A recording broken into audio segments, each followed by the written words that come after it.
Herkese merhabalar, ben Huri. Huri Metek Mutfak'ta kanalıma mutfağıma hoş geldiniz.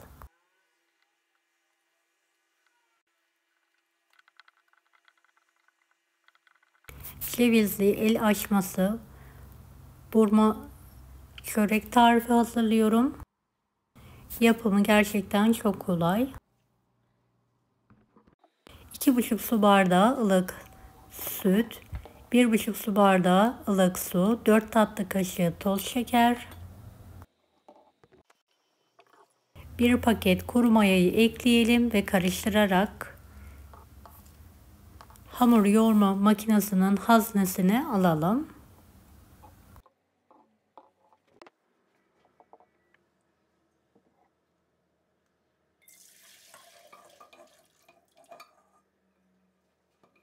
Evet, unumuzu mutlaka elememiz gerekiyor.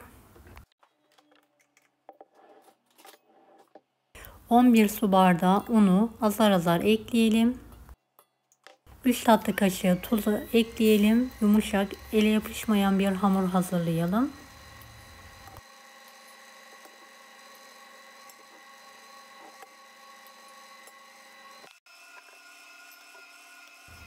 Evet, unu azar azar ekleyerek yoğurma işlemine devam ediyorum.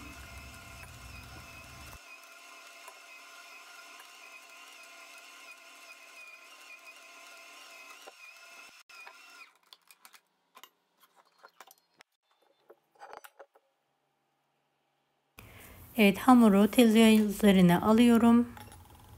Toparlanana kadar elimle yoğuruyorum.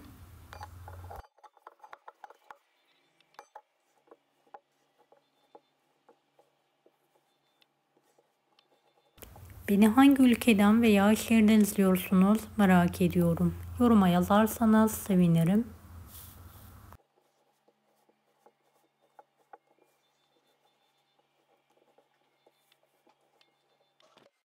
Tekrardan aynı kaba alıyorum. Üzerini kapatıyorum. Mayalanması için bir kenara kaldırıyorum.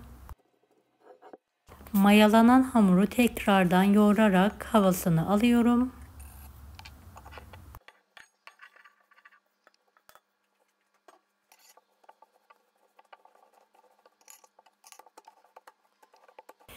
Sekiz eşit bezeye keselim.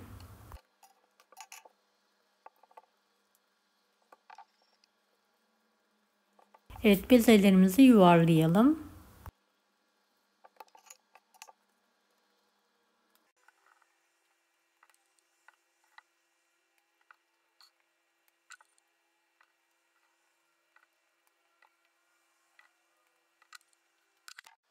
Beş dakika dinlendirdikten sonra şöyle merdane veya oklava yardımıyla pasta tabağı büyüklüğünde hafif bir şekilde açalım.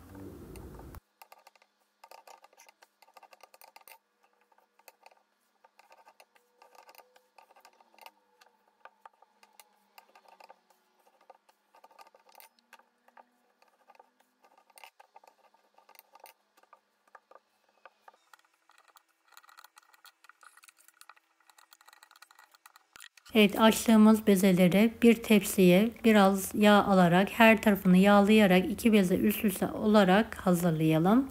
Toplamda 125 gram tereyağı kullandım.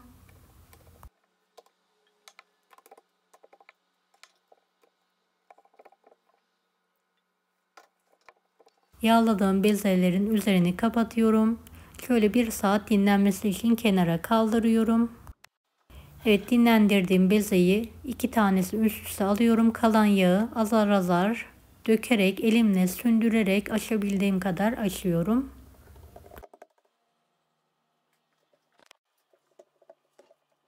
Fazla inceltmenize gerek yok.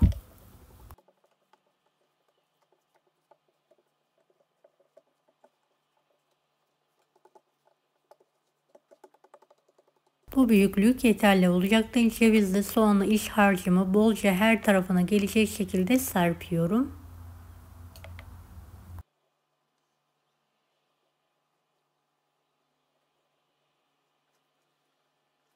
Ve kalın bir rulo olacak şekilde sarıyorum.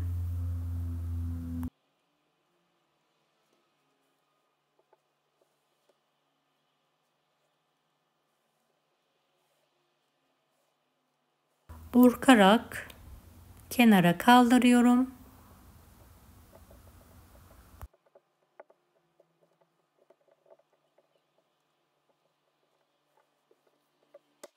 Diğer hamurları da aynı yöntemle hazırlamaya devam ediyorum.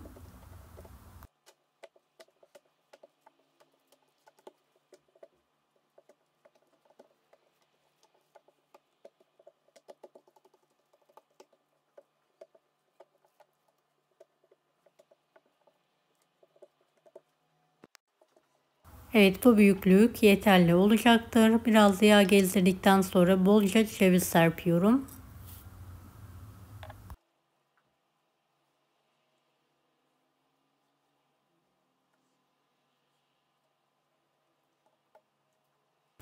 Şöyle bol olacak şekilde rulo sarıyorum.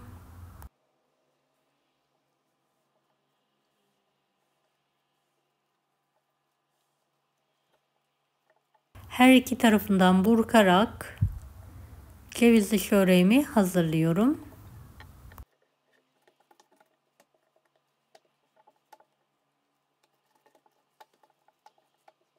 Evet, dilerseniz bu şöreği peynirli, kıymalı, patatesli olarak da hazırlayabilirsiniz.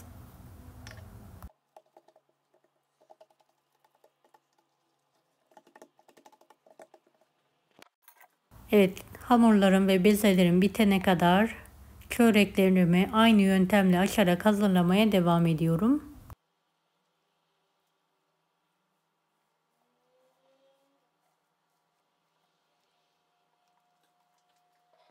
Gördüğünüz gibi oklava merdaneyi kullanmadan hamurumu çok kolaylıkla büyütüyorum.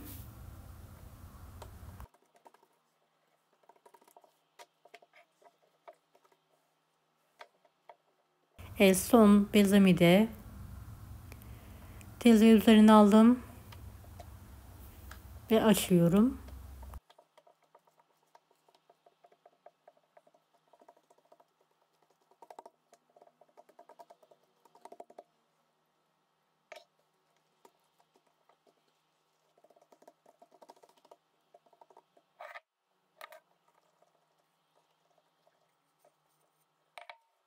Evet, bolca iç harcı pay ettikten sonra rulo sarıyorum ve tepsiye alıyorum.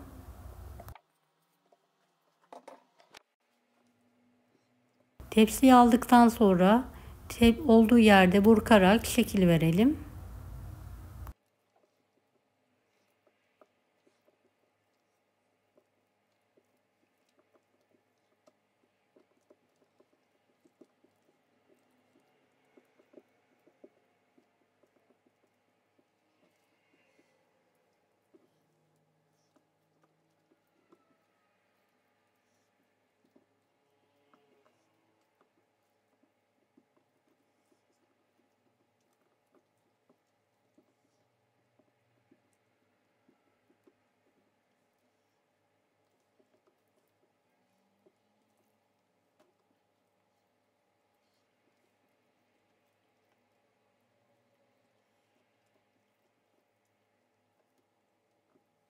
Evet, kalan yağı üzerine gezdirelim. En son sıvı yağ gezdirelim.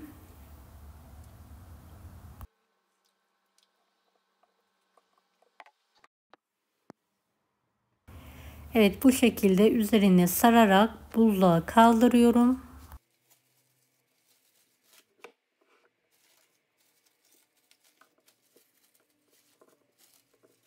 İhtiyaç zamanı buzluktan çıkartarak buzlu bir şekilde pişirmeye bırakıyorum.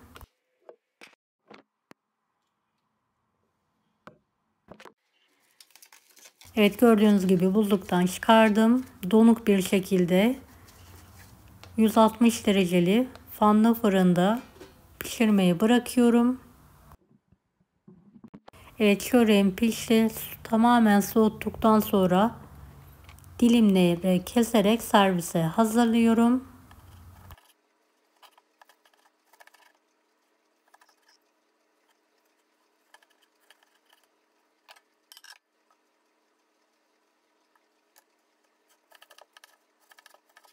Evet, cevizli çöreğimiz yemeğe hazır.